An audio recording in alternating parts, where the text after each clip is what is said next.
예수 늘 살아계시네. 주 동행해 주시네.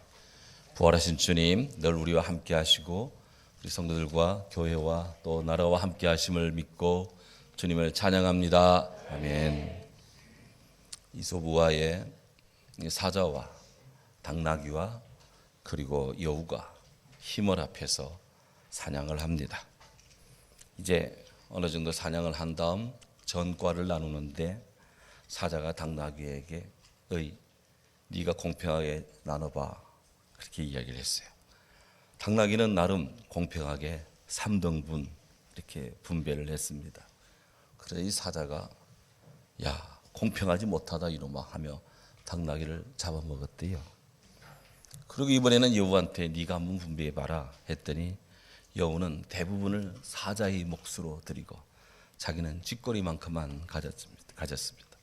사자는 아주 흡족해하며 이제야 공평하네 그래 기분 좋게 말했답니다.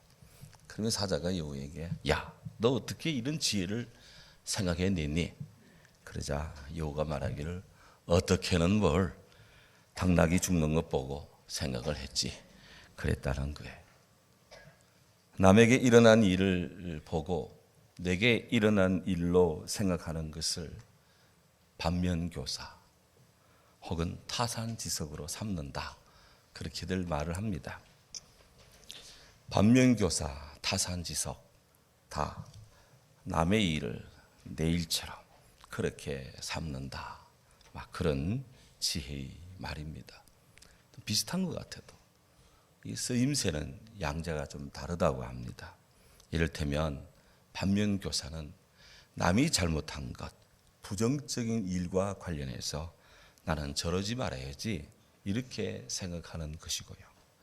타산지석이라는 것은 한자어로 우리말로 직역하면 다른 산의 돌 그런 뜻인데 비록 다른 산에서 나는 거칠고 또 험한 좀 못난 돌이라도 내가 숫돌로 쓰면 내가 가진 옥을 거기다가 갈면 참으로 비록 다른 사람이 돌이지만 제대로 된 옥 모양이 나온다 라고 하는 것입니다.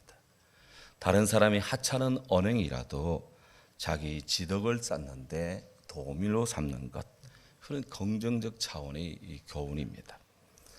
세상을 살면서 우리는 다른 사람에게 발생되는 일들을 보면서 우리 자신에게도 이런 일이 일어날 수 있음을 알고 마음과 자세를 다잡고 준비하는 그런 반면교사 또 타산지석의 지혜를 우리가 인간으로서 가다듬을 필요가 있습니다. 혹 주위에 병든 사람을 봅니까? 우리도 병들 날이 있음을 알고 평상시 건강관리 잘 해나가야 됩니다. 사랑하는 성도가 급작스럽게 하나님의 부르심을 받는 것을 봅니까? 우리에게도 그런 날이 올 줄을 알고 영적으로 근신하고 사랑의 헌신을 다함이 바람직한 일인 줄로 믿습니다. 왜냐하면 우리에게도 그날이 때때에 그날이 우리에게 들이닥칠 것이기 때문에 그렇습니다. 성경에 그날이라고 처음 말이 등장한 것이 창세기 7장에 나옵니다. 노아가 600세 되던 그날 그해 2월 그달 17일에 그날에 큰 기쁨의 샘들이 터지며 그렇게 해서 하늘이 창들이 열렸다. 이렇게 하나님께서 노아 시대 홍수로 코로 숨쉬는 모든 생물을 멸절시키는 대심판을 행하실 때 그날이라는 말이 성경에 처음 나옵니다. 같은 맥락에서 우리 예수님께서 당신을 십자가로 내모는 그 타락한 예루살렘의 죄, 그 죄에 대한 하나님 심판의 그날에 예루살렘의 멸망을 예견하면서 주님이 우십니다. 바로 우리는 오늘 그 본문을 대합니다. 예루살렘아, 예루살렘아, 선지자들을 죽이고 내게 파송된 자들을 돌로 치는 자여, 암탉이 그 새끼를 날개 아래 모음같이 내가 내 자녀를 모음같이 그렇게 한 일이 몇 번이냐? 그러나 너희가 원하지 아니했다. 보라, 너희 집이 황폐하여지리라. 유세비우스의 교회사라는 기독교 회사의 불멸의 명제에 따르면 예수님께서 이 예언을 하신 뒤 이스라엘의 예루살렘이 40년 뒤에 우리 주님이 말하는 것과 똑같은 참혹한 멸망의 과정을 겪는다고 기록하고 있습니다. 그런데 그 과정을 기록한 유세비우스의 기록이 놀랍습니다. 예수님께 십자가에 못 박는 악을 행했던 유대인들은 주님이 성천하신 이후에도 그의 사도들을 해치기 위해서 끊임없이 악한 일을 계획했다. 유대인들은 처음에는 스데반을 돌로 쳐 죽였다. 그들은 세베대의 아들이며 요한의 형제인 야고보의 목을 베어 죽였다. 이어 주님 성천하신 뒤 최초의 예루살렘 감독인 주님의 형제 야고보서를 쓰신 그 야고보도 살해했다. 복음을 멸망시키려는 이 유대인들로부터 무수한 다양한 방법으로 괴롭힘을 당한 사도들은 유대 땅에서 쫓겨남을 당했다. 초대교회 성도들은 이를 기하러 너희는 가서 모든 족속으로 제자를 삼아 아버지 아들과 성령의 이름으로 세례를 주고 내가 너에게 분부한 모든 것을 전파하라는 주님의 그 말씀을 그들은 지켜나갔다. 하나님은 복음의 전진을 대적하고 싫어하는 그 악한 유대인들의 죄를 묵과하지 않았다. 이렇게 해서 유세비우스의 글이 도도하게 유대의 멸망사를 기록해 갑니다. AD 70년 예루살렘이 로마로부터 무자비한 공격을 받기 전에 성령께서 예루살렘 교회의 신앙이 인정된 자들에게 빨리 예루살렘을 떠나 펠라라는 지역으로 가라고 그렇게 말씀을 하셨대요. 어느 한 사람이 그 이야기를 들었으면 그냥 빔이 지나갈 것인데 여러 믿음의 사람들이 동일한 성령의 말씀을 받았답니다.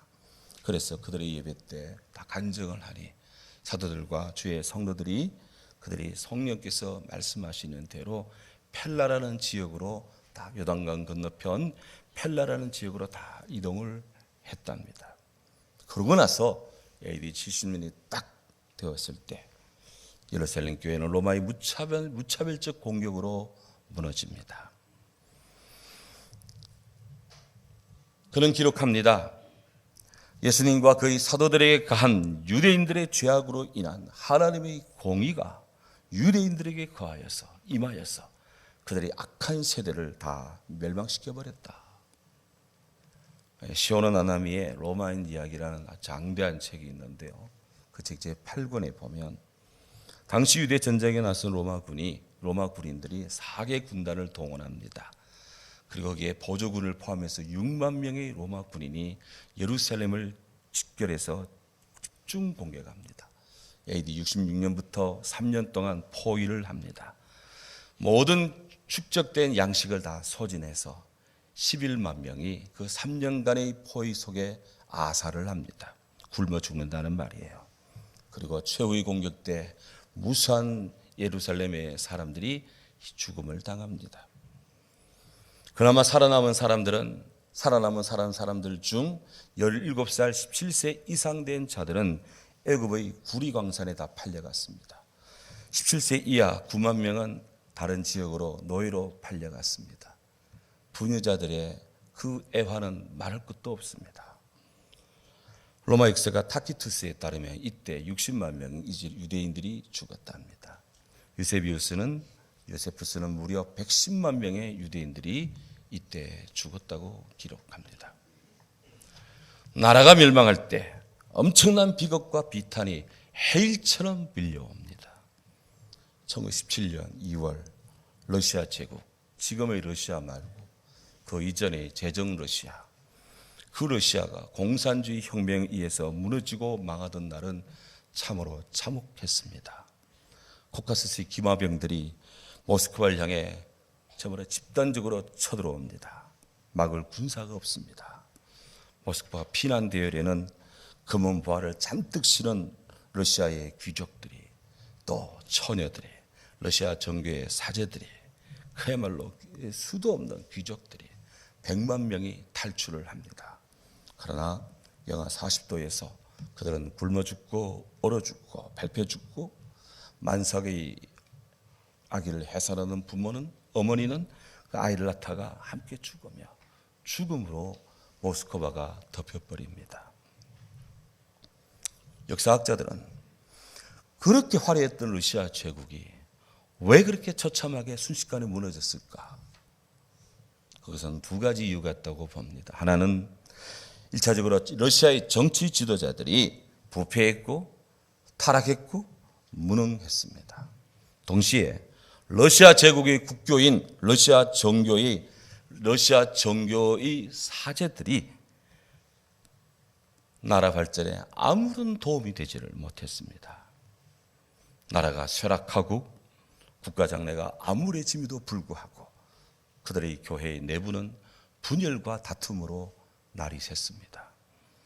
당시 사제들은 축도를 할 때 이 손가락 펴는 방면이 이렇게 해야 되느냐 이렇게 해야 되느냐, 사제복의 색깔, 가운은 무슨 색깔로 해야 되느냐, 성당의 교회의 첨탑에 천사는 몇 천사나 앉을 수 있느냐, 중세 때는 바늘 끝에 천사가 몇 천사나 앉을 수 있느냐 논했는데 이들은 교회의 첨탑에 천사가 몇 천사냐 앉을 수 있느냐 이것 가지고 밤새도록 입에 거품 물고 토론을 벌였습니다. 제정 러시아의 참혹한 멸망은 교회의 잘못이 크다라는 겁니다. 과연 오늘 우리 한국교회는 예외입니까? 오늘의 우리 크리스찬들은 아무런 문제가 없는 그런 정상적 생활을 우리가 지금 하고 있습니까? 과연 우리 한국교회 교인들 중에 저부터 소돔성의 멸망을 유보할 수 있는 의인 10명이 있습니까? 나부터 성결, 범사에 감사, 우리부터 평화, 하나님 말씀이 우리 삶으로 위드 예수, 다시 성결의 복음으로 지금 온전히 서 있고 온전히 서 있으려고 몸부림치고 있습니까? 여호와께서 만민에게 심판을 행하시오니 여호와여 나의 의와 나의 성실함을 따라 나를 심판하소서. 이 다윗의 기도를 드릴 수가 있습니까? 주여, 이 시대에 꼭 필요로 한 소금이고 빛을 발하는 그런 그리스도인이 되게 하소서. 간절한 기도 제목입니다. 간혹 사우나를 갈 때면 사우나 도크 안에 모래시계가 흘러내리는 것을 봅니다. 어떤 거는 1분짜리도 있고 어떤 거는 3분짜리, 5분짜리, 최장 15분짜리까지 제가 봤어요. 그 한정된 시간의 모래의 흐름을 보면 봄을 돌 때면 언젠가 저 시계의 모래시계가 끝날 때가 있는 것처럼 언젠가 우리 주님 다시 오시는 그날 그때가 있지 않을까, 그런 생각을 문득문득 할 때가 참 많습니다. 이 땅의 모든 인생들은 언젠가 반드시 주님이 그날에 우리가 하나님 앞에 in the presence of God, in the 하나님 앞에 우리가 서야 될 날이 있다는 것을 우리가 알아야 됩니다. 예루살렘의 멸망을 예견하신 예수님은 오늘 본문 2절에서 성전을 지목하며 참혹하게 멸망하리라 그렇게 재차 강조합니다. 너에게 이 모든 것을 보지 못하느냐? 내가 진실로 너에게 말하노니 돌 위에 돌 하나 남지 않고 다 무너뜨려지리라.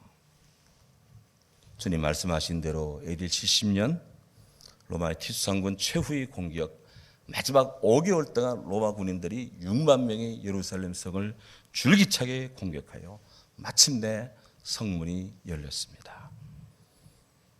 무수한 죽음들이 성바닥에 낮은 겁니다. 그리고 이스라엘의 영혼의 상징인 성전마저도 점령당하고 분노에 찬 로마 군인들이 성전을 두드려 부수기 시작했습니다. 모든 건물을 다 헐어버렸습니다. 그런데 성전의 언덕 부분 축대 역할을 했던 이방인의 뜰 서쪽 담장만은 허물지를 못했습니다. 그것까지 허물기는 너무나 위험했고 로마 군인들 또한 희생 각오를 각오했기 때문에 그러기는 안 되었던 것입니다. 그래서 그 벽만은 남았습니다. 이것이 통곡의 벽입니다. 우리 예수님 말씀대로 돌 위에 돌 하나 남지 않고 무너지는 일이 주님 이 말씀 마태복음 24장 이 말씀을 한 뒤로 37년 뒤에 그대로 이루어졌던 겁니다. 예수님께서 너무나도 리얼하게 예루살렘 멸망을 예고하자 제자들은 영적 인간적으로 긴장하지 않을 수가 없었습니다. 그래서 예수님이 감난선 위에 이렇게 앉아 계실 때 그들이 조용히 와서 예수님께 여쭙습니다. 예수님, 어느 때 이런 일이 있겠사옵나이까? 또 주에 임하시고 주께서 세상 끝날에 무슨 징조가 있습니까? 이런 질문을 했습니다. 마지막 날 소위 종말 때 이 날은 언제 올 것이며 무슨 일이 일어날 것입니까? 상당히 복잡한 그런 심각한 그리고 난해한 주제입니다. 우리말 성경에는 그날이 마지막 날이 이렇게 똑같이 그냥 번역이 되어 있습니다. 그런데 영어 성경은 좀 다르게 번역하고 있습니다. 우리가 이 마지막 날들 이렇게 할 때는 영어로 last days라고 번역을 하고 말하고 있고 또 마지막 날 이럴 때는 the last day 이렇게 말하고 있습니다. 마지막 날들 그럴 때는 예수님 처음 오신 초림 때부터 재림 다시 오시는 날까지를 다 포함하는 개념이고 마지막 날 그럴 때는 예수님 재림하시는 그 순간에 일어나는 소위 말세지말의 여러 가지 때입니다. 오늘날 많은 사람들이 문제를 삼고 혼돈을 일으키는 것은 예수님 오심과 다시 오시는 총 기간의 문제가 아니라 주님 다시 오시는 두 번째 오시는 재림이 그때 일어나는 그 순간에 자꾸 하다 보니 성경의 이해를 혼돈을 해서 세상의 문제가 복잡해진다 하는 거예요. 신학적으로 이 종말을 뜻하는 두 가지 개념이 있습니다. 하나는 초현실적 세상의 종말을 뜻하는 아포칼립스라는 이 개념이 있고요. 또 하나는 현실 세계에서 일어나는 종말을 뜻하는 에스카톨라지라는 개념이 있습니다. 우리가 흔히 요한계시록에서 보는 그 어마어마한 일들은 다 아포칼립스, 바로 초현실적 종말의 이야기이고 그러면서도 우리 성경 안에는 또 세상의 끝날에 일어나는 현실적인 일들이 쭉 목록으로 나오고 있습니다. 성경은 두 종말의 이야기가 다 나와 있어요. 오늘 예수님께서 마태복음 24장에 말세에 이런 일들이 있을 것이다. 소위 말세의 징조를 말씀합니다. 그때는 적그리스도가 출현할 것이고 전쟁이, 기근이, 질병이, 지진이, 핍박이, 거짓 선지자들이 준동할 것이고 불법이 성행하고 사람들 사이에 사랑이 식을 것이고 천국 복음이 모든 민족 만민에게 증언되기 위하여 온 세상에 복음이 전파되리라. 주님 말씀합니다. 우리 예수님 말씀하신 말씀의 징조들은 네 가지로 압축이 됩니다. 첫째, 거짓 그리스도가 일어날 것이다. 마지막 때. 두 번째, 민족이 민족을, 나라가 나라를 대적하여 전쟁 벌일 것이다. 셋째, 곳곳에 기근과 또 지진이 있을 것이다. 넷째, 불법이 성함으로 사람들 사이에 사랑이 식을 것이다. 대충 마음의 감도를 다 잡기를 바랍니다. 그렇다면 이 날이 언제 일어납니까? 제자들이 묻습니다. 예수님 마태복음 24장 30절에서 이렇게 말합니다. 그날과 그때는 아무도 모르는 날이 하늘의 천사도 모르고 인자도 모르고 아들도 모르고 오직 아버지만 아신다 그랬습니다. 예수님도 모른다 했어요. 흔한 사람들은 그날을 꼭 알고 싶어 합니다. 그래서 교회 역사 속에는 여러 번 주님의 날, 주님의 날을 예언하여서 무리를 일으키는 소위 시한부 종말론 자들이 난리를 칩니다. 우리나라도 한 30년 전에 다미 선교회라 해가지고 시한부 종말론을 주장하며 세상을 어지럽혔습니다. 주님께서 아무도 모른다고 했는데 자기들은 하나님과 직통을 하기 때문에 하나님께 들어서 안다, 이런 주장을 했습니다. 당시 이 시한부 종말론의 폐해가 얼마나 심각했는지 제가 군목 시절 온 부대 소대마다 다니며 장병 특별 정신교육을 실시까지 했습니다. 예수를 모르는 병사 앉혀놓고 성경적 종말론을 강의한 적이 있다, 이겁니다. 초대교회 당시 데살로니가 교회에도 잘못된 종말론으로 인해서 혼란이 있었습니다. 그래서 바울이 진중하게 여러 차례 경고를 합니다. 데살로니가 전서 5장에 형제들아, 때와 시기에 관하여는 너희가 쓸 것이 없다. 그날이, 주의 날이, 종말이 밤에 도둑처럼 올 것인 줄 너희가 자세히 알지 않느냐, 그렇게 말을 해요. 이런 말을 해도 사람들이 진정하지 않습니다. 그러자 이번에는 데살로니가 후속편을 쓰면서 2장 3절에 이렇게 말합니다. 우리 주님 종말이 가까울 때 배교하는 일이 많을 것이다. 저 불법의 아들들이 나타난다. 그렇게 한다고 해서 여러분 마음이 흔들리거나 두려워하거나 하지 마세요. 곳곳에 이단들이 설친다 해서 두려워하거나 마음 흔들리지 마세요. 그렇게 두 번째 편지에 말합니다. 그래도 사람들이 진정이 안 됩니다. 바울은 그의 생애 말년 마지막 편지 디모데 후서 3장을 쓰며 이렇게 실제적으로 교훈을 내립니다. 너는 이것을 알라. 말세에 고통하는 때가 이를 것이다. 사람들이 자기를 사랑하며 돈을 사랑하며 자랑하며 교만하며 비방하며 부모를 거역하며 감사하지 아니하며 거룩하지 아니하며 무정하며 원통함을 풀지 않으며 모함하며 절제하지 못하며 사나우며 선한 것을 좋아하지 아니하며 배신하며 조급하며 자만하며 쾌락 사랑하기를 하나님 사랑하는 것보다 더하며 경건의 모양은 있는데 경건의 능력은 부인하는 자니 이 같은 자들에게서 네가 돌아서라. 왜? 예수님 반드시 다시 오시기 때문에 그렇다는 겁니다. 주님 다시 오십니다. 제2차 세계대전 비운의 시대입니다.